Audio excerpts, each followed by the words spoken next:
Tere tulemast järjekordsele kohvipausile. Taaskord on esmaspäev kätte jõudnud. Mina olen Õnnela ja mul on väga hea meel, et sa oled siin kohvipausil, et sa oled võtnud selle väikese viivu, et korraks argimöllust eemale minna. Meil on kõigil tavaliselt väga kiire, siis just seetõttu on sellised väikesed pausihetked, millel sa võtad päriselt aja mõtlemiseks või ka järelduste tegemiseks ühed kõige rohkem muutust toovad hetked. Täna ma sooviksin rääkida sinuga sellest, et miks virtuaalne assistent vajab ikkagi endasse investeerimist. Meil reedel oli proovinädala õpilastega küsimuste-vastuste sessioon ja üks küsimus seal oligi, et kas virtuaalne assistent peab endasse investeerima. Ja minu vastus oli, et loomulikult peab. Ma olen näinud assistente, kes alustavad, kui ka neid, kes juba tegutsevad virtuaalse assistendina, et mingil hetkel nad kuidagi jäävad seisma. Ja mitte just nagu sellepärast, et nad ei tahaks edasi liikuda, vaid nad ei tee teadlikke samme ega valikuid iseenda arendamisse. Ja kui ma räägin investeerimisest, siis tegelikult ei pea ma silmas alati seda, et see peab olema rahaline investeering, et investeering on ka see, kui sa pühendad oma aega, oma tähelepanu, fookust ning teadlikkust enda arendamisse. Ja investeerimine virtuaalse assistendina on järjepidev tegevus, et sa ei saa siin nagu mõelda, et ma täna teen, õpin, olen, aga homme enam ei tee seda. Miks see on oluline? See on oluline seetõttu, et virtuaalassistendi roll ei ole ainult see, et ta pakub teenust. See on ikkagi pidev enesekehtestamine, areng ja kasv, sest ka virtuaalne assistent reeglina tegelikult on ettevõtja, kes siis peab olema valmis ka oma äri kasvatama. Ma olen näiteks näinud ka selliseid lugusid, kus alustajana lükatakse pidevalt mingisugused tegevused edasi, kuna arvatakse, et peab kõike oskama. Ja vastupidi, just tegutsejana jäädakse mugavustsooni, sest tuntakse ennast üpris kindlana ja sellega võib lihtsalt juhtuda selline asi, et senikaua, kuni sina oled seal mugavustsoonis, on turg muutunud, on kliendid muutunud ja klientide soovid on muutunud ja nad võivad tahta hoopis midagi sellist, mida sina ei oskagi pakkuda. Ma julgustan siin mõtlema selle üle, et mida saaksid sina täna teha, et veelgi tugevamini virtuaalassistendina toimetada. Ja kas sa oled valmis tegema otsuse, et sa panustad nendesse asjadesse, mis aitavad sul tulevikus rohkem kindlust luua, seeläbi ka paremaid kliente leida ning üleüldse iseendaga oluliselt rohkem rahulolus olla. Ja mida siis minu meelest investeerimine iseendasse tähendab, kui me võtame seda koolituse kontekstis, siis minu meelest, mida hästi palju tegelikult tehakse, on see, et me registreerime ennast koolitustele, aga iseenesest me ei ole justkui seal kohal. Me liitume koolitustega, aga me ei ole nagu võtnud vastu seda otsust, et ma päriselt väärtustan iseenda arengut. Et ma päriselt võtan aja õppimiseks, ma lihtsalt ei ole seal koolituse kohal, lihtsalt tarbin infot, vaid ma päriselt üritan aru saada, üritan rakendada sealt saadud informatsiooni. Teine asi, mis koolitustega on see praktiseerimise pool.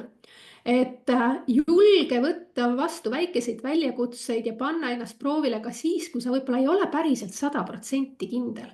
Sest kõige parem õppimine ongi läbi praktikatega ehk siis praktiseerimisel. Et astu see samm üle enda väikesest hirmust ja ära oota seda ideaalset hetke. ja muidugi ma olen päris tihti rääkinud toetavast kogukonnast, et üksi on siiski keerulisem liikuda ja koos kasvada on oluliselt lihtsam, sest kui sa oled ümbritsetud sarnaste inimestega, kes on täpselt kas nüüd samas kohas või seal on ka inimesi, kes on juba eest ära liikunud, aga kellega ka saadki koos siis mõtteid vahetada, see on ikkagi oluliselt mõnusam koht, kus olla. Ja ma tean, et tihti me siin mõtleme, et mul ei ole aega või et ma pean selle, teise ja kolmanda asja ära tegema. Aga tuletasin endale võib-olla meelde sellist asja, et edasilükkamine on mugav. Jube lihtne ja hea on olla seal, kus sa oled praegu. Aga kui sa tahad edasi liikuda, siis edasilükkamine kindlasti sind edasi ei vii. Ja väikeste sammudega endasse investeerimine on parem kui mitte midagi, sest lõpuks ta ikkagi loob sellise kindlustunde sinusse. Ma vaatan kommentaarides on ka, et iga päev 1 tund enesearengusse, 1 tund ametialaselt midagi imeline. Et tasub mõelda jah see, et kuhu sa oma aega siis päriselt ikkagi paned. Ja loomulikult ei pea sa tegema kõiki asju korraga. Oluline on lihtsalt teada seda, et kus sa täna oled ja võib-olla kuhu sa tahad liikuda ning sellel põhjal tehagi endale järgmised sammud. Näiteks, kui sa oled täna alustamas virtuaalse assistendina või sa alles hiljuti avastasid selle valdkonna üldse ning mõtled, et kas see võiks olla sinu teema. Proovinädala läbinute hulgas ikkagi väga paljud leidsid, et see on täpselt see, mida nad tahavad teha. Ja nüüd ongi see koht, et kuidas sa sealt edasi liigud. Et kas sa saad sellega hakkama iseseisvalt või sa vajad ikkagi endale tugevat kogukonda ümber, kes sind toetavad sellel teekonnal. Ehk et kas sul on olemas see selgus ja süsteem, kuidas seda teha või sul ikkagi oleks vaja abi. Ja sellega ongi tulnud appi tegelikult assistendikool ehk et meil on mais alustamas virtuaalassistendi baaskursus, mis on 4-kuune ja 8 moodulit, 2 nädalat mooduli jaoks, kus sa päriselt siis saadki aru, mis asi see virtuaalassistendi töö on, sa õpid olulisi tööriistu tundma, mõistad, kuidas see töökorraldus on, millised on need koostöökohad ja mis kõige olulisem on see, et sa tegelikkuses saad palju enesekindlust juurde ehk kursuse läbides juba oled sa valmis tegelikult oma esimest klienti vastu võtma. Ja nüüd, kui sa juba oled sellises kohas, kus sa tegutsed virtuaalassistendina, sul on isegi kliendid ja sa mõtled, et võiks nagu olla midagi veel teistsugust, mis sind võib-olla eristaks hallist massist ja midagi niisugust spetsiifilist ja see mitte ei käi ainult virtuaalassistendi kohta, vaid üleüldse ettevõtja kohta, siis meil koostöös Timo Ojaga on tulemas 4-tunnine SEO koolitus, mis päriselt räägib sellest, kuidas siis SEO maailmas toimetada strateegiliselt. Et 4 tundi ja sul on võimalus virtuaalassistendina pakkuda täiesti uut teenust, tulla oma klientidele veel rohkem abiks.